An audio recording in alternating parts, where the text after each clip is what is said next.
Do not forget my stories, Senua, because your darkness comes from hell, and your fate lies there. They say the burning of a corpse will take you straight to Hela's gate, but gods and the living will follow this path. You must leave the Isles of Orkney across the eastern sea and find a road that leads north and down through deep, dark valleys. After 9 nights of riding, you will follow a great river and will find a bridge covered in gold. The path to Helheim goes from there, across the river of knives that flows from the dark world of Niflheim. The Northmen speak of 9 worlds. The world of men they call Midgard. Sky gods dwell in Asgard. The gods of earth, harvest, wind, and sea dwell in Vanaheim. The good elves dwell in Alfheim. The evil ones dwell in Svartalfheim. The mountain giants dwell in Jotunheim. The fire giants dwell in Muspelheim. Niflheim is the world of ice and darkness. Only the dead dwell in Helheim, and that is where you must travel. The world of the dead is ruled by the giantess, Hela, daughter of Loki. The gods feared her bloodline, bad on her mother's side and yet much worse on her father's. So, as a child, the All-Father cast her down into Helheim and gave her power over those who die of sickness, age, hardship, and self-slaughter. In all of the 9 worlds, only Hela can resurrect the dead. To Hela, your Dillion was sacrificed, and with her you must bargain. The Northmen say that in the beginning there was nothing but darkness, bitter cold to the north, fiery hot to the south. They say the cold formed ice, which melted from the sparks from the south. The power of the darkness gave life to the dripping ice, and the first giant was born, and was named Ymir.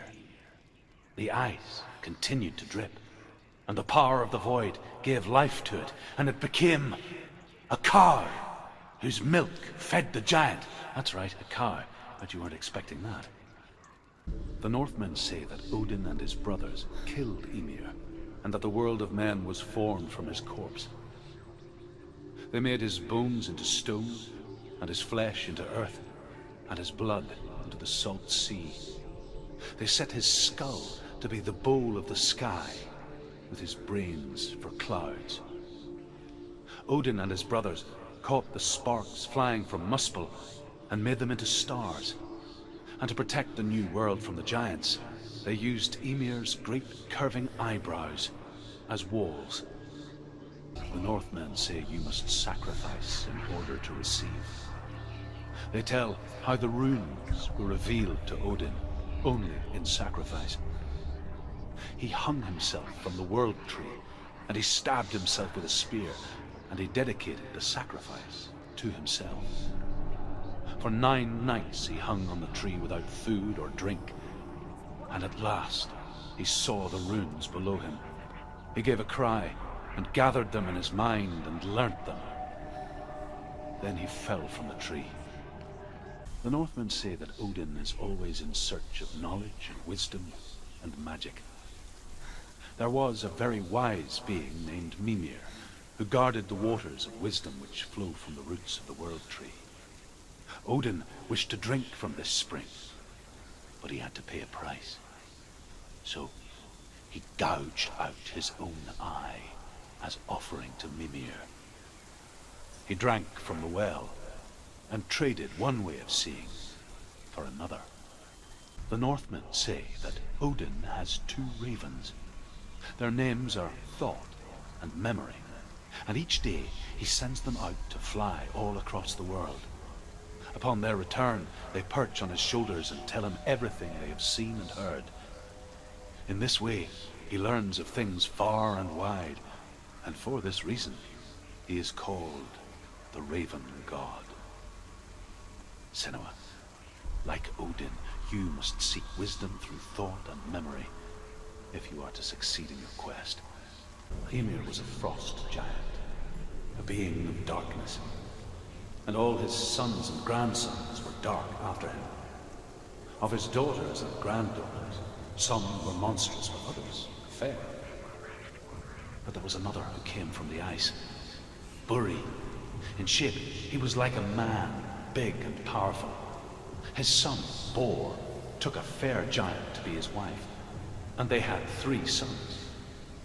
Odin was the eldest, and the Northmen hold him to be the foremost of the gods, the All-Father. The Northmen tell this story. Before the earth was created, there was a world called Muspel.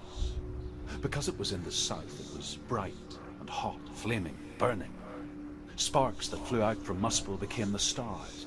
Other sparks melted ice in the frozen world of Niflheim, creating the body of the first giant, Ymir. Muspel is one of the 9 worlds, and is now the land of the fire giants. And people from elsewhere cannot endure a journey there. The Northmen say that the defender of Muspel is called Surt, the foremost of the fire giants. His name means the Black One, because he is like something burnt. The Northmen believe that he sits at the border of Muspel with his flaming sword, and at the end of the world he will leave his post. He will travel to Asgard and Midgard, waging war against all the gods. He will be victorious, and then burn the whole world with fire. The Northmen believe that the world will be destroyed someday. They call it Ragnarok, the destiny of the gods. Asgard will be attacked by Surt and the fire giants.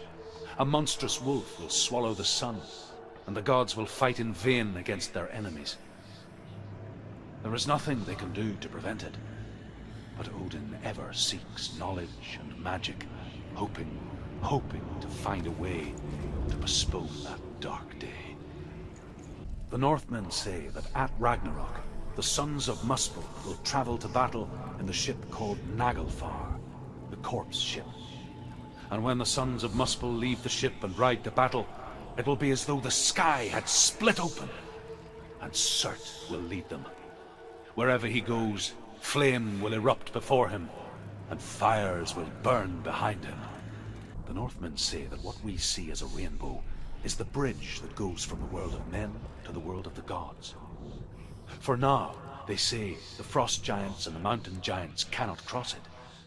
But they say that when Ragnarok comes, not a thing in this world will be safe. The rainbow bridge will break under the onslaught of the fire giants riding on flaming steeds. Senua, I have seen the fire of Surt spread far and wide, and to our lands. Ragnarok is coming. However you come to the gold-covered bridge that leads to Hell, you may find it guarded by a giantess. She will ask your name, she will ask your lineage, she will ask your business. The Northmen tell of the warrior woman Brynhild, who leapt into fire and rode to Hell to join her slain love Sigurd, and is challenged by the giantess. Hela possesses large dwelling places in Helheim. Tall are her walls, high are her gates. The name of her dish is hunger. Her knife is famine. On her threshold all will stumble. Her bed is called sick bed, and her bed hangings are called flames of a funeral pyre. They say she is easy to recognize, half black and half the color of flesh, and her face menacing and grim. Death for Sigmund and his brothers seems certain, but the king's wife is Sigmund's sister, and she begs for mercy and implores the king to chain them up instead. He agrees, not for mercy though, but because he plans an even more cruel and lingering death. Chained to a tree in the forest that night, a she-wolf comes and devours one of Sigmund's brothers. She returns, ravenous, night after night, until only Sigmund is left. The next day, Sigmund's sister sends a servant with honey to smear on Sigmund's face. But to what end? Well, that night, when the she-wolf appears again, you'll never guess what happens. As the she-wolf licks the sweet honey from Sigmund's face, he bites the wolf's tongue. The she-wolf pulls away, but Sigmund holds on. The chains break, and he is free. After his escape, Sigmund lives like us, hidden in the forest. His enemy, King Siggeir, believing him dead, as his sister plots revenge. And for vengeance to succeed, even the great Sigmund needs help. So she sends her sons to him. But their blood is weak and corrupted, and they're put to death by Sigmund. So his sister hatches a new plan, one that is cold of heart and pure of blood. Sigmund's sister trades shapes with a sorceress, and in disguise, she lies with her own brother. She gives birth to a son named Sinfjotli. After a time, she sends him to the forest to Sigmund. He tests the boy and finds him strong and fearless, and so they go to take their vengeance on King Siggeir. Luck is not on their side. They're captured, and Siggeir has them buried alive. As Sigmund and Sinfjotli are being buried alive, Sigmund's sister throws an armful of straw into the grave mound. Hidden in the straw is Sigmund's sword, the gift of Odin. They cut their way out of the grave mound and set fire to Siggeir's hall. The king burns to death. Sigmund calls to his sister to come out so that she may live and be honored. She does come out, but only to tell him the truth. That she had slept with him, her brother, to beget a strong avenger. I am not fit to live, she says, and walks back into the fire. Strike vengeance from your heart, Senua, as there is always a heavy price to pay. The Northmen tell of a great hero. His name is Sigmund. His father's hall was built around a great tree, and one day, Odin comes and thrusts a sword into the tree, a gift to whomever can release it. Many try, but the sword only comes out at Sigmund's touch. His brother-in-law, King Siggeir, wants it, but Sigmund refuses him, so King Siggeir plots revenge. He invites Sigmund and his brothers to a feast, but when they arrive, they are met with an army, not a warm welcome. King Siggeir captures Sigmund and his brothers, steals his coveted sword, and readies them for execution. And here is the end of Sigmund's story. He was a fierce and great warrior who fought many battles. But one day, an old man came onto the battlefield. Although shadowed by a hood, Sigmund saw that he only had one eye. The man raised his spear, and Sigmund struck at it with his sword, but the sword shattered into pieces. Sigmund then knew that this was Odin, and thus that victory could not be his. He bowed his head and accepted his end. Dying, he tells his wife that she is with child, and that her son will one day make a great weapon out of the fragments of his sword. The sword named Gram. Hervor disguises herself as a man to join a band of warriors, and soon becomes their leader. When they come to the island where her father is buried, her men do not want to go ashore. They say that evil haunts the island, and that it is a worse place by day than other places are by night. Fearless, she lands alone. There are many grave mounds, and all of them have ghostly flames burning over them. She comes to the grave mound of her father after passing through these ghostly fires, as though they were mist. The flames I passed through were real enough. Damn the Northmen to hell. Within the burial mound, Hervor calls on her father to wake from death and bring her his sword. She says that it is not seemly for the dead in their grave mounds to bear valuable weapons. Her father answers with words of warning. You go to your doom, Baleful runes surround you. You have gone mad. You have lost your mind. Your thoughts are confused. It is dangerous to wake the dead. Like I said, she reminds me of you. Senua, you remind me of a story that the Northmen tell about a young woman warrior. Her name is Herver, the daughter of a berserker born after he was killed. She's a wild, willful child who teaches herself to fight with weapons. When she learns where her father is buried, her only desire is to reclaim the treasure buried with him, but above all, the sword, Tyrving. Herver ignores her father's warnings. The grave mound opens, and it seems to be full of fire. Again, Herver demands her inheritance, but her father warns her the sword is cursed and would be the bane of her family. But he relents and brings her the sword. She leaves the island with it, but the curse holds true, and death would follow in the years to come. And so, Senua, the misdeeds of a father have cursed his daughter. The Northmen tell this story about the death of Balder. It begins with dark dreams. Night after night, Balder dreams of his own death, and the gods fear for his life.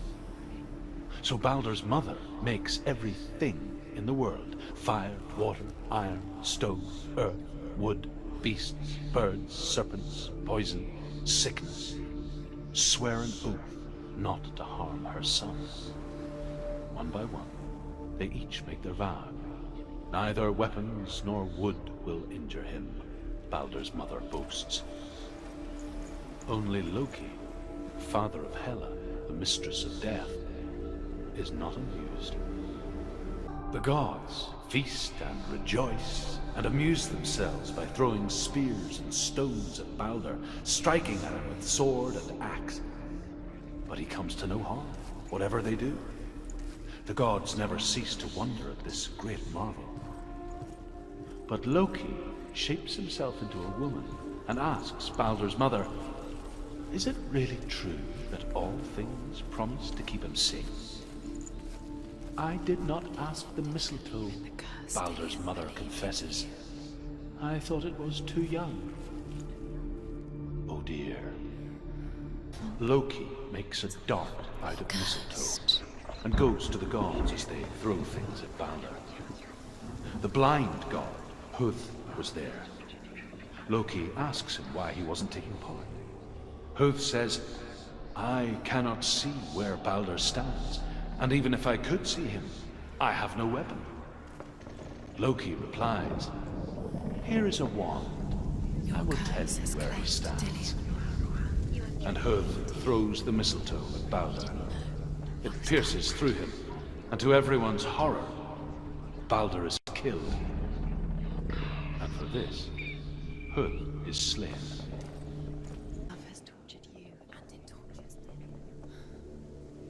To be burnt on his ship, but they could not manage to push it into the sea, and sent for a giantess to do it. She comes riding a wolf and has vipers for her reins. She pushes Balder's ship into the sea with such force that the ground shakes and the rollers burst into flames. When Balder's wife sees his body carried onto the ship, her heart bursts with grief, and she dies. She's put next to her husband, and the pyre is lit, sending the dead to hell. But even so, the gods cannot accept his death. Be the first time.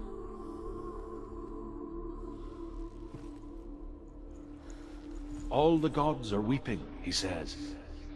"Are they?" asks Hela. "We shall see if he is truly missed. If everything in the world will weep for him, he shall go back to the gods. But if even one thing refuses, Balder stays with me." The gods send messengers everywhere. "Weep for Balder! Weep him out of hell!" And everything wept. Men, beasts, earth, stone, trees, metal, everything. Except for a giantess they found in a cave. "Balder was never my friend," she says. "Let Hel keep what she has." The Northmen say that the giantess must have been Loki in disguise. The Northmen tell how the gods punished Loki for Balder's death. They captured him and took him to a cave. They fetched his 2 sons and turned one into a wolf, and he ripped his brother apart. The gods used Loki's own son's entrails to tie him down, and turned these bonds to iron, and dangled a poisonous serpent over his face so that its venom would drip onto him.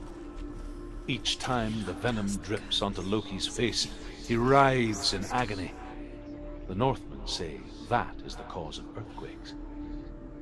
A reminder, perhaps, that if even gods must accept death, then so must we. The Northmen speak of a death moon, a light shaped like a half moon that appears inside a house and goes around the walls.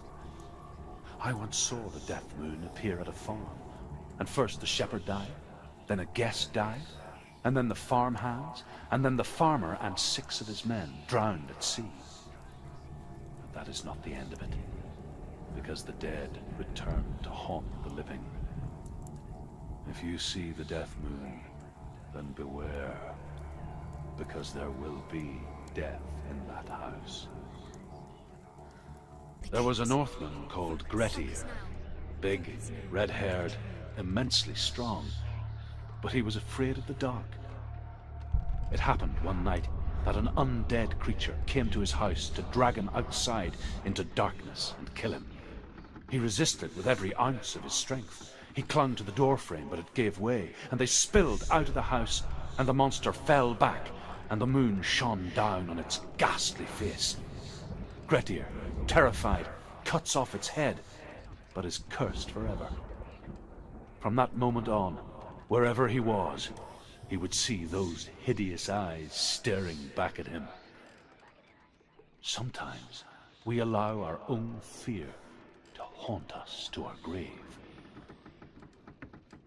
Rain the dwarf's sole desire is to possess this dragon's accursed treasure, and he uses Sigurd to reclaim it. He tells Sigurd the story of Fafnir's gold, and the good-hearted hero promises to slay the dragon if Rain would forge a strong sword for him. Sigurd remembers that his father once possessed a sword given to him by Odin. Odin broke the sword to bring about Sigmund's death, but Sigurd's mother still has the pieces, and so Rain reforges the famous sword. Sigurd uses the sword first to avenge his father, and then he and Rain go in search of Fafnir. The dragon Fafnir is so large and deadly that it would be impossible to kill him face to face. But each day, Fafnir crawls across the heath to find water. So Sigurd digs a pit in the dragon's path and lies in wait in it. When Fafnir slithers overhead, Sigurd sinks his sword into the dragon up to the hilt. Sigurd leaps from the pit, and Fafnir sees his killer. He warns Sigurd that the treasure will lead to his death, as it led to the death of all who owned it. Sigurd replies that death comes to all men, and every man would want to be wealthy until that day. And he takes the treasure. I will tell you of a great hero named Sigurd, son of Sigmund, no less. Born after his father's death, Sigurd is cared for by the dwarf Rain. But Rain does not love the boy. Instead, he plans to use him for his own ends. You see, Rain's father possessed a great treasure given to him by the gods. But Rain's brother, Fafnir, killed his father and took the gold all for himself. Fafnir hid the treasure out on a heath and could not leave it. And from the evil in his heart, he turned into a dark creature, a dragon. Although Sigurd kills the dragon, Rain wants to keep Fafnir's gold all for himself. Rain also wants the strength and wisdom of the dragon, so he drinks its blood and asks Sigurd to roast Fafnir's heart for him. Sigurd does so, but when he touches the roasted heart to see if it is done, he burns his finger. Without thinking, he licks his finger and tastes the dragon's blood. In that moment, he understands the language of birds and hears them talk nearby. Sigurd's newfound power lets him hear the birds speak, and they say, Sigurd should eat the heart itself. She's falling for it. Rain wants Fafnir's gold. Sigurd should kill Rain before Rain kills him. Sigurd should find Brynhild the Valkyrie, who sleeps an enchanted sleep. Sigurd heeds the bird's advice. He kills Rain, eats Fafnir's roasted heart, and takes Fafnir's treasure. And he embarks on a new quest, to ride to Hinderfell and find Brynhild the Valkyrie. Sigurd learns that Brynhild had once disobeyed Odin, and so he had her punished, stuck her with a sleep thorn, and put her body within a rampart of burning shields. Only a man who knew no fear would ever reach her. But like me, Sigurd is fearless and passes through the flames, just as I did, and wakes the sleeping warrior girl. She teaches him the secret wisdom of runes, namely victory runes, ship runes, runes for persuasion, runes for truth, runes for healing and help, runes for perception and power. Like Sigurd, the greatest young warrior of the North, you must learn the secrets of the runes to fight amongst the gods in hell. The Northmen say the world will come to an end. They call this Ragnarok, the destiny of the gods. First, there will be a terrible winter, 3 years long. Then, mankind will turn on itself. Brothers will fight each other to the death, and people will forget what they owe their kindred. Times will be hard. Crimes will be great. It will be an age of axes and swords. The wind will blow through abandoned halls. Wolves will walk where children played. The world will fall into ruin. The Northmen say the gods will fight their last battle at Ragnarok. Their watchmen will blow the horn that can be heard through the whole world. And Odin will speak with the severed head of Mimir, which gives him good counsel. The land of the giants will thunder with the sound of their army on the move. The gods will assemble. The dwarves will leave their stones. The frost giants will come from the east. The Midgard serpent will turn up the waves. Eagles will scream and tear at the corpses with their yellow beaks. The ship of the dead will set sail. The Northmen say that at Ragnarok, the gods will face a ship full of their foes, which Loki has steered to Asgard. It carries the fire giants, the wolf that will eat the sun, and all kinds of dark creatures.